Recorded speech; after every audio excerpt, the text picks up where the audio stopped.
She chose you. I chose freedom. The hospital smelled like disinfectant and broken dreams, which seemed fitting since I was watching mine crumble in real time. My wife, Elise, sat beside me in the emergency room waiting area, mascara streaking down her cheeks like war paint, clutching her phone like it was a lifeline to salvation. "Nick, please, you have to understand," she whispered, her voice cracking. "Brent was in an accident. I had to come." I stared at the fluorescent lights buzzing overhead, counting the dead flies trapped inside the plastic covers. Seemed like a metaphor for something, but I was too tired to figure out what. "Your ex-boyfriend from college calls you at midnight, and you drop everything to rush here," I said, my voice flat as a tire on gravel. "Yeah, that's totally normal married behavior. It's not like that. Save it." I leaned back in the uncomfortable plastic chair. "I'm just the Uber driver tonight, apparently." 20 minutes later, a nurse called out, "Brent Consincade's family." Elise shot up like she'd been electrocuted. I followed, curious to see what kind of life-threatening emergency required my wife's immediate attention. At 12:47 a.m. on a Tuesday, we found Brent in bed 3, looking perfectly healthy, except for a ridiculous bandage wrapped around his head like a turban. He was conscious, alert, and flexing his biceps for the nurse taking his vitals. "Oh my God." Brent Elise rushed to his side, grabbing his hand. "Are you okay? What happened?" "Hair transplant procedure went wrong," he said, wincing dramatically. "The clinic botched it. I'm probably going to sue." I blinked slowly. "Hair transplant, emergency hair transplant at midnight. You dragged me out of bed for cosmetic surgery complications?" I asked. Elise shot me a look that could have melted steel. "Nick, please." He was scared and alone. "He's 42 years old," I said, "and apparently has your number memorized for medical emergencies involving his hairline." Brent finally noticed me standing there. "Oh, hey, Nick, thanks for bringing her." "Don't mention it," I said. "Really? Don't." I watched my wife fuss over this gym rat with his perfectly sculpted abs and his botched hair plugs, and something cold settled in my chest. Not anger. Anger was hot and messy. This was different. This was clarity. "I'm going home," I announced. "Nick, wait." Elise started. "Take your time," I said. "Really?" "Take all the time you need." I walked out of that hospital and drove home to our split-level house on Maple Street, the one we'd bought 3 years ago when we still pretended to be happy. I went straight to our bedroom and started packing shirts, jeans, work boots, my toolbox from the basement. Everything that mattered to me fit in 2 duffel bags, which should have been depressing, but felt liberating instead. I left a note on the kitchen counter. "Don't worry about me. You've got Brent to take care of now. I'll be at the shop." Then I drove to Harlan's Auto Repair, the business I'd built from nothing over the past 8 years. Ray Martinez was there working late on a transmission rebuild. Ray was my right-hand man, an ex-con who'd done 3 years for armed robbery and came out determined to go straight. He was better with engines than anyone I'd ever met and loyal as a guard dog. "Boss?" Ray looked up from the engine bay, wiping grease off his hands. "What are you doing here this late?" "Moving in temporarily," I said, dropping my bags on the office floor. "Got a couch I can crash on?" Ray didn't ask questions. That was one of the things I liked about him. "Sure thing. Want a beer?" "Make it 2. We sat in the garage bay drinking Budweiser and listening to the radio play classic rock. I told Rai about the hospital, about Brent, about the whole pathetic situation. "So, your wife's cheating," Rai said matter-of-factly. "Probably." "What are you going to do about it?" I finished my beer and crushed the can. "I'm going to find out exactly what I'm dealing with, then I'm going to handle it." "Need help?" "I might." Ray nodded. "Just say the word." My phone buzzed. Text message from Elise. "Where are you? We need to talk." Then another. "Nick, please come home." Then another. I can explain everything. By morning, she'd sent 167 messages. I read every single one, watching her desperation escalate from confusion to anger to panic to bargaining. It was like watching someone drown in slow motion. I didn't respond to any of them. Instead, I called Detective Mike Carver, a private investigator I'd met through Ray's parole officer. Carver was a gruff ex-cop who'd been forced into early retirement after a corruption scandal that wasn't his fault. He ran a one-man operation out of a strip mall office, specializing in cheating spouses and insurance fraud. "Need some surveillance work done," I told him over the phone. "Cheating wife? Maybe. Want to be sure before I make any moves?" Smart man. "My rate's $200 a day plus expenses." Done. While Carver started his investigation, I decided to do some digging of my own. I went home while Elise was at work and checked our joint credit card statements, hotel charges, restaurant bills for 2, a Victoria's Secret purchase from last month, that I'd never seen the results of. But the real smoking tool was in her car. I checked the GPS navigation history on her Honda Accord. Over the past 6 months, she'd visited Brent's apartment complex 17 times, always on days when she told me she was working late or having girls' night with her friends. I took pictures of everything, screenshots of the GPS data, photos of the credit card statements, copies of hotel receipts. I was building a case like I was preparing for war because that's exactly what this was. Carver called me 3 days later with preliminary results. "Your wife's definitely cheating," he said without preamble. "But it gets more interesting." "How so?" "She's not the only one. This Brent character has at least 2 other women on rotation. Saw him with a blonde at the Marriott Tuesday night, brunette at his apartment Thursday afternoon. Your wife showed up Friday evening. I felt something twist in my gut. Not jealousy, something worse. Humiliation. I wasn't just being cheated on. I was being cheated on by an amateur. "Get me everything," I said. "Photos, times, dates. I want a complete picture." "You got it." That weekend, I decided to do some surveillance myself. Ray helped me install a dashcam in my pickup truck and showed me how to use a telephoto lens he'd borrowed from a pawn shop. We parked across from Brent's apartment complex Saturday morning and waited. Elise showed up at 11:08 a.m. carrying a gym bag and wearing yoga pants that cost more than most people's car payments. She looked around nervously before heading into the building. "There's your confirmation," Ray said. "Yeah." I adjusted the camera lens. Let's see what else we can learn. We didn't have to wait long. At 2 p.m., a different woman emerged from the building. The blonde Carver had mentioned. She was crying, clutching her purse like it contained her life savings. "Looks like trouble in paradise," Ray observed. 20 minutes later, Brent came out looking smug and satisfied. He got in his BMW and drove toward the gym. We followed at a distance. The Gold's Gym on Industrial Boulevard was Brent's natural habitat. He strutted through the place like he owned it, nodding at other muscleheads and checking himself out in every mirror he passed. I watched him through the window, noting his routine, his habits, his weaknesses. "That's when I got an idea." "Ray," I said, "you still got connections from your old life. Depends what you need." "Nothing illegal, just creative." Ray grinned. "I like where this is going." That night, while Brent was at the gym, Ray and I paid a visit to the parking garage under his apartment building. Ray had a gift for getting into places he wasn't supposed to be, a skill he developed during his criminal years and refined during his rehabilitation. Brent's BMW was parked in space 247, gleaming under the fluorescent lights like a monument to vanity. Ray walked around it slowly, examining the exterior. "Nice car," he said. "Be ashamed if something happened to it."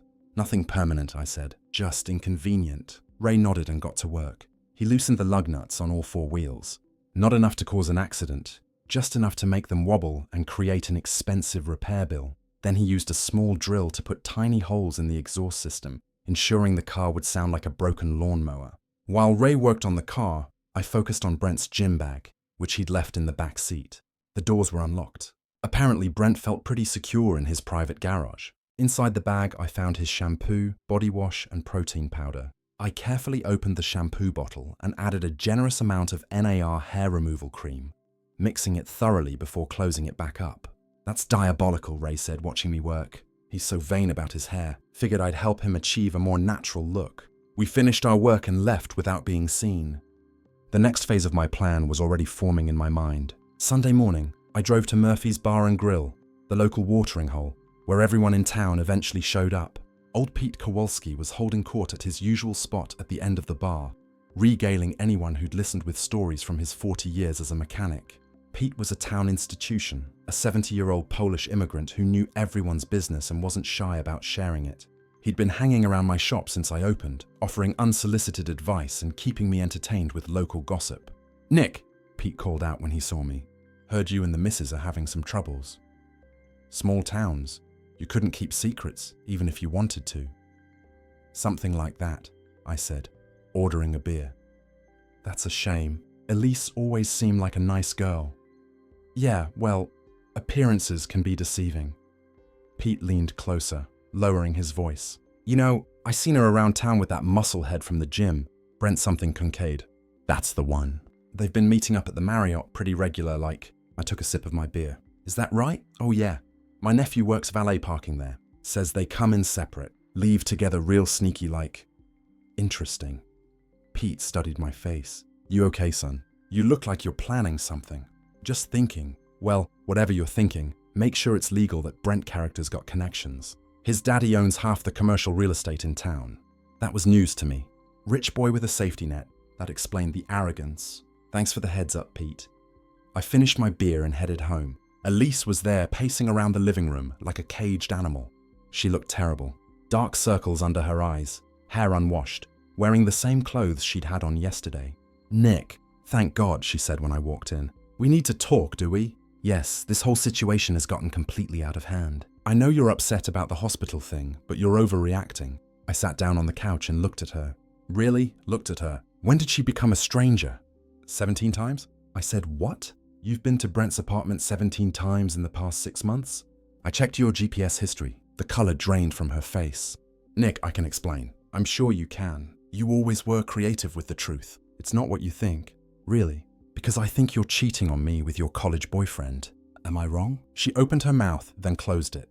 The silence stretched between us like a chasm. I want a divorce, I said quietly. No. She shook her head frantically. No, Nick, please, we can work this out. We can go to counseling.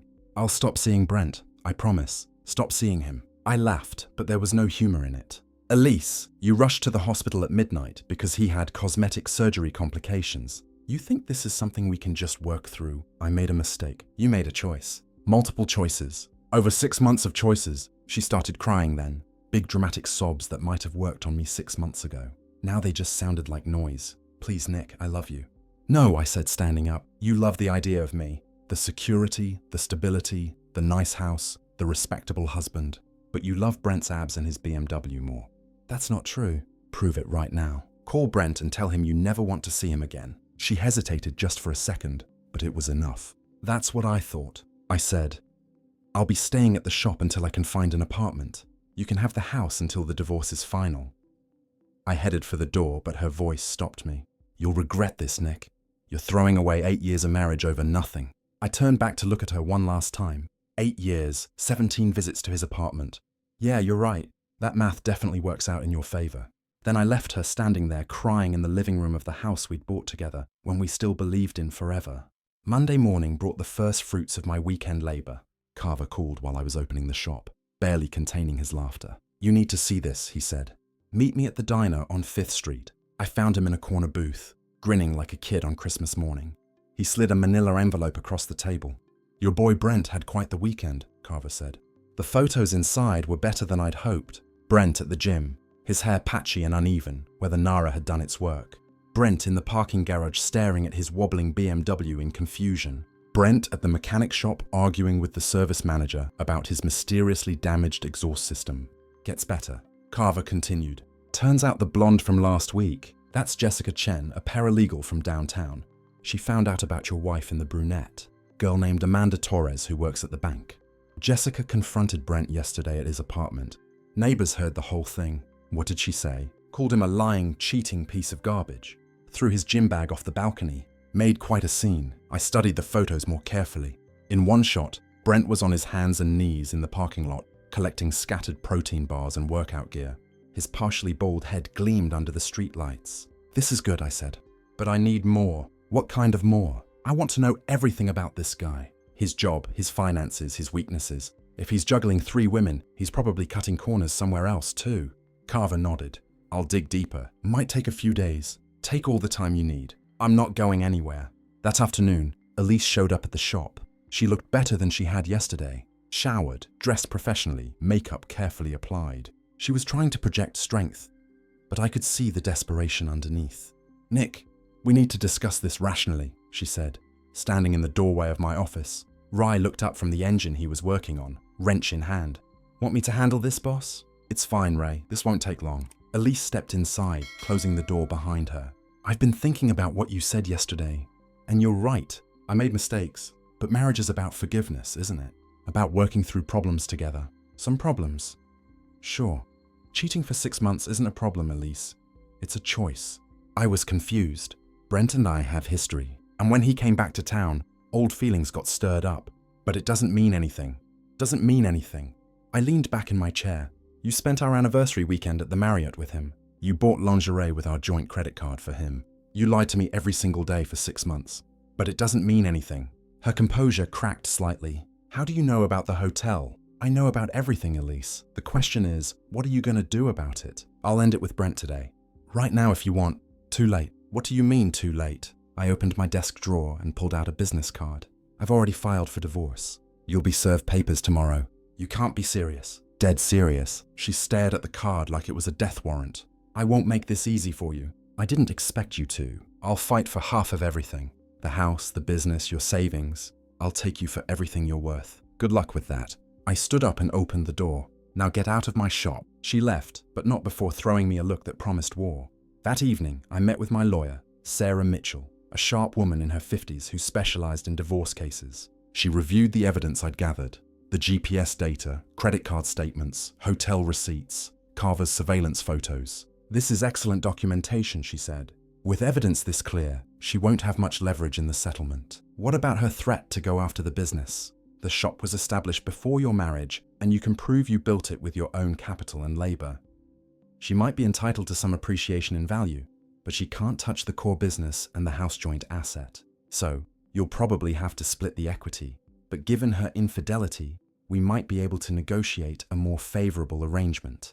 I felt some of the tension leave my shoulders, so I'm not going to lose everything. Not even close. She's the one who should be worried. The next morning, Ray arrived at the shop with interesting news. Remember how you wanted to know more about Brent's situation? Yeah, turns out my cousin works at Morrison Financial where Brent's got his day job.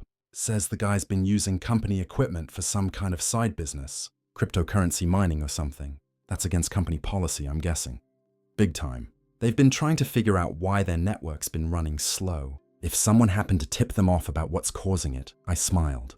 That would be unfortunate for Brent. Real unfortunate. Your cousin have any way of documenting this? He might, for the right price, make it happen. While Ray worked his connections, I decided to pay a visit to Murphy's bar.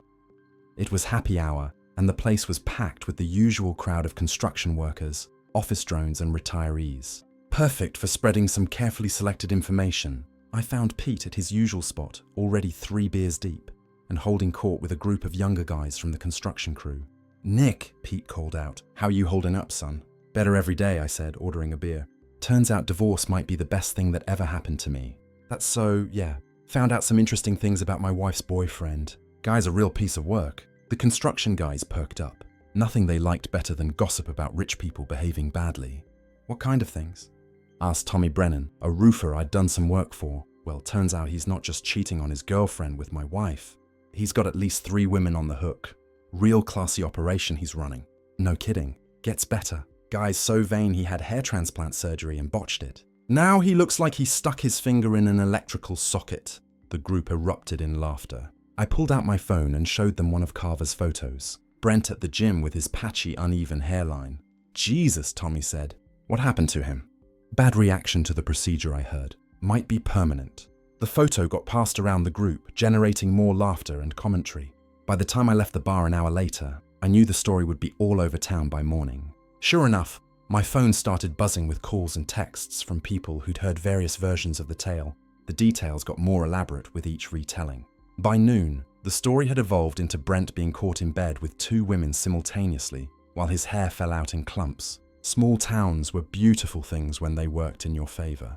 That afternoon, Elise called furious. "What did you do to Brent? I have no idea what you're talking about. His hair. Someone sabotaged his shampoo." "That's terrible.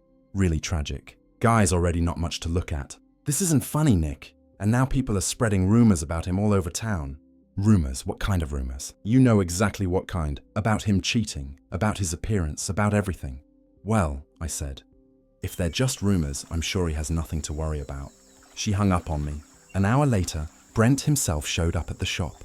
He looked even worse in person than in the photos. His hair was patchy and uneven, with bald spots scattered across his scalp like a diseased lawn. He tried to cover it with a baseball cap, but the damage was still visible. "We need to talk," he said, trying to project authority despite looking like a cancer patient. Rye stepped up beside me, wiping his hands on a rag. "Everything okay, boss?" "Fine, Rye. Mr. Consoncade was just leaving." "I'm not going anywhere until we settle this," Brent said. "Settle what?" "You know what you did? The car, the hair, the rumors. This ends now." I looked him up and down slowly. "You know what, Brent? You're absolutely right. This does end now." "Good. I'm glad we understand each other." "Oh, we do. See, I've been thinking about this whole situation, and I realized something important. What's that? You're not worth the effort. Brent blinked, confused. What? You heard me. You're a pathetic middle-aged man-child who has to juggle multiple women because no single woman can stand you for very long. You're not my competition, Brent. You're my wife's punishment. His face flushed red. You son of a careful, Rye said, stepping forward. This is private property. Brent looked at Rye, then back at me. For a moment, I thought he might actually try something stupid. Instead, he turned and walked away, muttering threats under his breath. That guy's going to be trouble, Rye observed. Let him come, I said. I'm just getting started. The next week brought a cascade of beautiful disasters for Team Adultery. Carver's investigation had uncovered a treasure trove of information about Brent's business dealings, and Ray's cousin had delivered detailed documentation of the cryptocurrency mining operation Brent was running on company equipment. I made an anonymous call to Morrison Financial's IT security department, providing them with specific details about the unauthorized mining operation, including server logs and power consumption data. They moved fast. By Thursday afternoon, Brent was called into a meeting with HR and escorted out of the building with his personal belongings in a cardboard box. The story spread through the local business community like wildfire. Brent Consincade, the hotshot IT manager fired for stealing company resources to mine Bitcoin. His professional reputation was destroyed overnight. But the real masterpiece came courtesy of Jessica Chen, the paralegal who discovered Brent's timing operation. Apparently, she'd been busy doing her own investigation and had connected with Amanda Torres, the bank employee who was also dating Brent. Together, they'd compiled a comprehensive dossier of his lies, manipulations, and infidelities. Jessica, being a paralegal with access to legal resources and a vindictive streak, had created a detailed timeline of Brent's activities and shared it on social media. The post went viral locally, complete with photos, receipts, and screenshots of his dating app conversations with multiple women.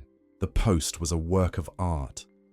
Jessica had documented every lie Brent had told, every promise he'd broken, every woman he'd deceived. She'd even included financial records showing how he'd been using different women to pay for his lifestyle, dinners, hotel rooms, gym memberships, even his rent. Elisa's name featured prominently in the timeline along with photos of her entering and leaving Brent's apartment. The post made it clear that she wasn't just another victim. She was a willing participant who'd helped him deceive other women while deceiving her own husband. The reaction was swift and brutal. Elisa's social media accounts were flooded with comments from friends, co-workers, and acquaintances expressing shock and disappointment. Her carefully curated image as a successful marketing executive and devoted wife crumbled in real time. Her boss called her into a meeting Friday morning to discuss concerns about her judgment and professionalism. While adultery wasn't technically grounds for termination, the public nature of the scandal and its impact on the company's reputation made her position untenable. By Friday afternoon, she was cleaning out her desk. Meanwhile, Brent's situation continued to deteriorate. Without his IT job, he couldn't afford his expensive apartment. His BMW was repossessed when he missed 2 payments.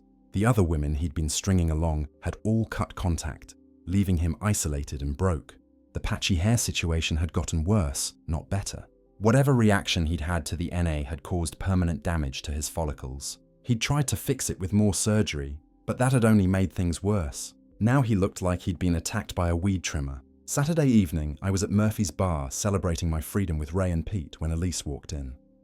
The entire place went quiet. She'd become local entertainment, and everyone wanted to see what she'd do next. She spotted me at the bar and walked over, her heels clicking on the wooden floor like a countdown timer. She looked haggarded despite her expensive clothes and professional makeup.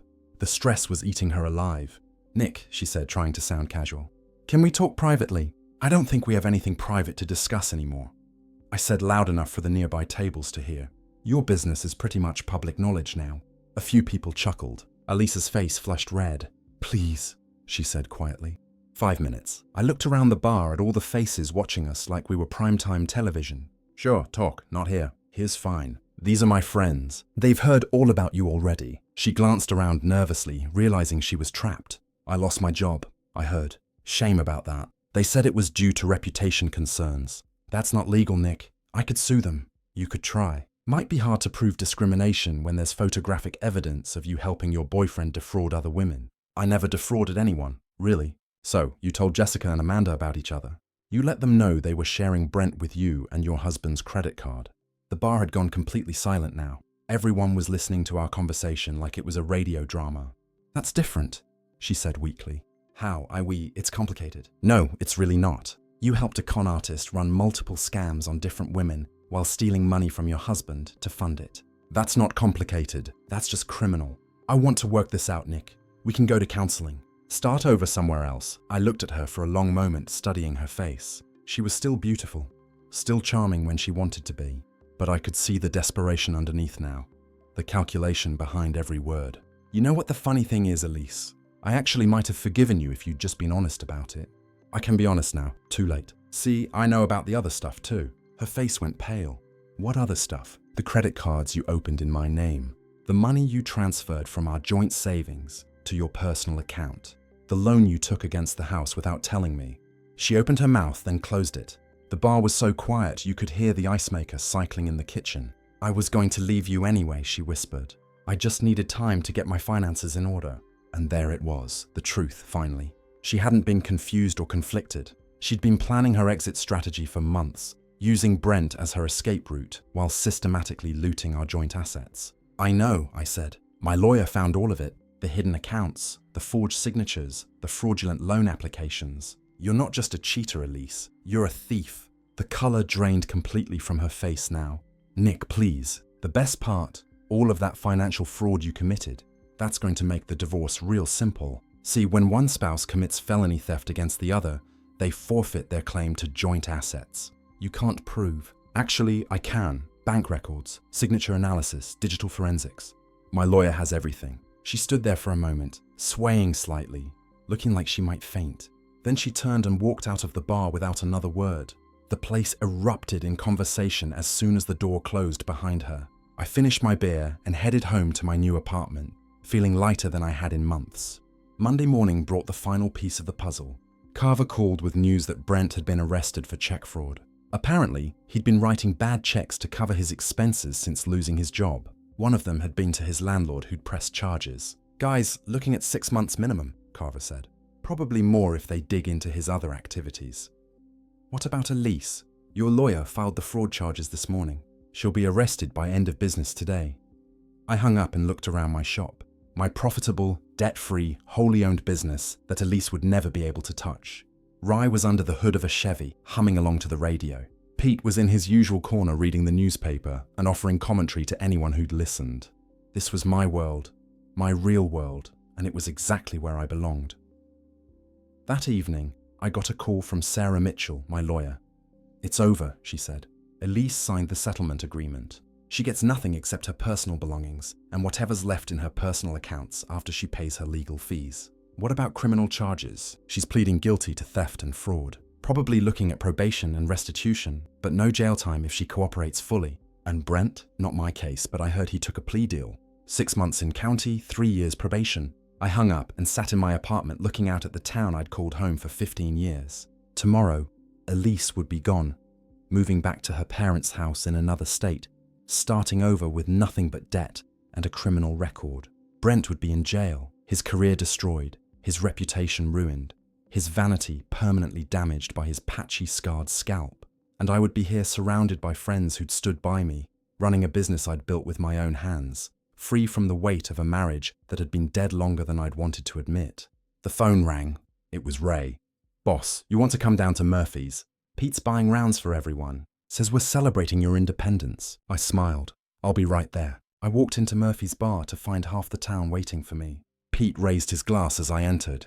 To Nick Harland, he called out, "A man who knows how to handle his business." The crowd erupted in cheers and applause. I looked around at all these faces, mechanics and construction workers, shop owners and retirees, people who worked hard and played fair, and didn't have patience for liars and cheaters. My people, my real family. I raised my beer and smiled. To justice served cold. The crowd roared its approval. In the corner, someone had started a dartboard game using a printed photo of Brent's patchy head as the target. The whole bar was laughing, drinking, and celebrating the downfall of two people who thought they were smarter than everyone else. As I stood there surrounded by genuine friends watching my cheating ex-wife's lover's mug shot pinned to the dartboard, I realized something profound. Revenge wasn't just about punishment. It was about restoration. It was about setting the world right again. And tonight, in this bar, In this town, in this moment, the world was exactly as it should be.